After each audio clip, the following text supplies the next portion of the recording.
Praise the lord. దేవుని శ్రేష్టమైన నామంలో మీ అందరికీ శుభాలు తెలియజేస్తా ఉన్నాను. ప్రియ సహోదరి సహోదరుడా, మనము చెట్లని ఈ యొక్క దేవుని సృష్టిలో ఉన్న ఈ చెట్లన్నిటిని మనం చూస్తే, చెట్టు ఎదగాలి అనంటే తప్పకుండా ఆ సూర్యరశ్మిని అది ఆకర్షించాలి. సూర్యరశ్మిని ఆహారంగా తీసుకొని ఫోటోసింథసిస్ అనే ప్రక్రియ ద్వారా చెట్టు ఎదుగుతూ ఉంటుంది, చెట్టు పచ్చగా వికసిస్తూ ఉంటుంది, చెట్టు ఎంతో ఎత్తుకు ఎదుగుతూ ఉంటుంది. కారణం ఏంటంటే సూర్యరశ్మిని అది తీసుకుంటా ఉంది.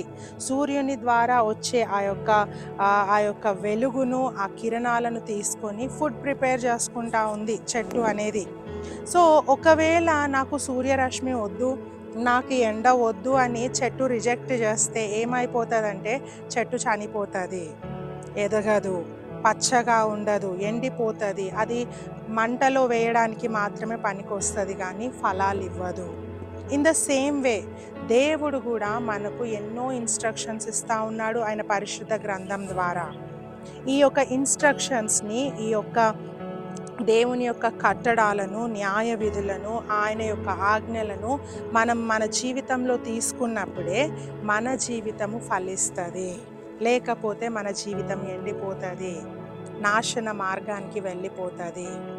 ప్రియ సహోదరి సహోదరుడా, నువ్వు దేవుడిచ్చే ఉపదేశమును అంగీకరించాలి, దేవుని వాక్యాన్ని అంగీకరించాలి, ఆయన ఆజ్ఞలను అంగీకరించాలి, ఆయన కట్టడాలను, ఆయన న్యాయ విధులను, ఆయన చెప్పిన శాసనాలను నువ్వు అంగీకరించాలి. నువ్వు యాక్సెప్ట్ చేసినప్పుడు నీ జీవితంలో చెట్టు వలె, పచ్చని చెట్టు వలె నువ్వు ఎదుగుతావు, వికసిస్తావు, ఫలిస్తావు, అనేకులకు బ్లెస్సింగ్గా ఉంటావు. దేవుడు ఎప్పుడు కూడా మనం నాశనం కావాలని ఏ మాట కూడా ఆయన చెప్పలేదు. మనం బలపరచబడాలని ఎన్నో విషయాలు దేవుడు చెప్పాడు. మనం ప్రోత్సహించబడాలని, మనకు నిరీక్షణ ఉంది అని దేవుడు ఎన్నో మార్గాలు మనకు చూపిస్తూ ఉన్నాడు. కానీ ఆయన ఎప్పుడు మనల్ని నాశనం చేసే దేవుడు కాడు ఆయన. సో ఆయన ఉపదేశాన్ని నువ్వు అంగీకరించాలి. ఆ తర్వాత దేవుడు నీకు చక్కటి పేరెంట్స్ ఇచ్చాడు, ఆ పేరెంట్స్ మాటను కూడా నువ్వు వినాలి, వాళ్ళ ఉపదేశం అంగీకరించాలి. వాళ్ళని మేలు కోసమే చెప్తారు కానీ నీ కీడు కోసం చెప్పరు. నువ్వు బాగుపడాలనే చెప్తారు కానీ నువ్వు నాశనం కావాలని ఏ పేరెంట్స్ చెప్పరు. వాళ్ళు దివారాత్రములు నీ కోసం ప్రార్థిస్తూ ఉన్నారు, నా కుమారుడు బాగుపడాలి, నా కుమార్తె బాగుండాలి, వారు ఉన్నత స్థానంలో ఉండాలని నీ తల్లిదండ్రులు ఎన్నో ఉపదేశాలు నీకు చెప్తా ఉంటారు, రిమైండర్స్ ఇస్తూ ఉంటారు. నాన్న స్లోగా వెళ్ళు, జాగ్రత్తగా వెళ్ళు, ఇవన్నీ చెప్తున్నప్పుడు నువ్వు రిజెక్ట్ చేస్తూ ఉన్నావంటే నీ జీవితం ఎండిపోతుంది చెట్టులాగా. ఆ తర్వాత నీ దైవజనుల మాటను వినాలి.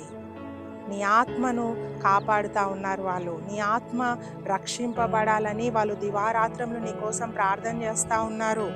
ప్రయాసముతో, భారముతో నీ కోసము నీ సేవకుడు ప్రార్థిస్తూ ఉన్నాడు. వారి ఉపదేశంను వినాలి, వారి ఇన్స్ట్రక్షన్స్ని నువ్వు అంగీకరించాలి. వాళ్ళు నీ మంచి కోసమే చెప్తారు. నువ్వు నరకానికి వెళ్ళాలని ఏ దైవజనుడు చెప్పడు, నీ మంచి కోసమే చెప్తారు.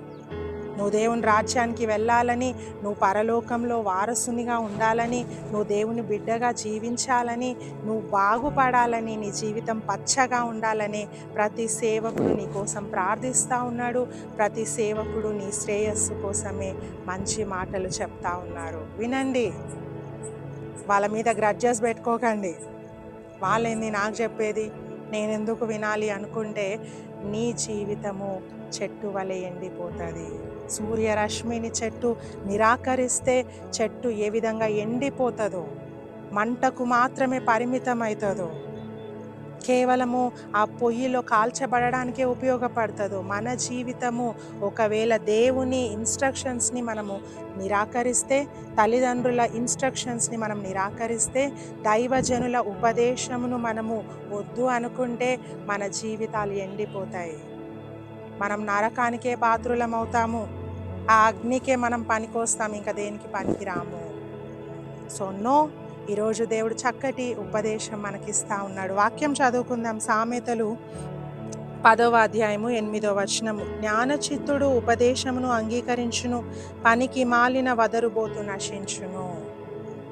ఎవరు ఉపదేశాన్ని అంగీకరిస్తారు, ఎవరు ఇన్స్ట్రక్షన్స్ని మంచిగా తీసుకుంటారు, ఇన్స్ట్రక్షన్స్ని ఫాలో అవుతారంటే జ్ఞానం ఉన్న వాళ్ళు.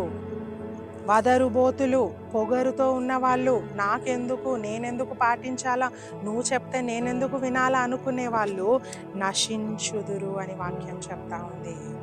ఈరోజు నువ్వు ఏ గుంపులో ఉంటావు? నశించే గుంపులో ఉంటావా? లేకుంటే జ్ఞానముతో ఉపదేశాన్ని అంగీకరించి నీ జీవితాన్ని కట్టుకుంటావా? పచ్చగా వికసిస్తావా? ఫలిస్తావా?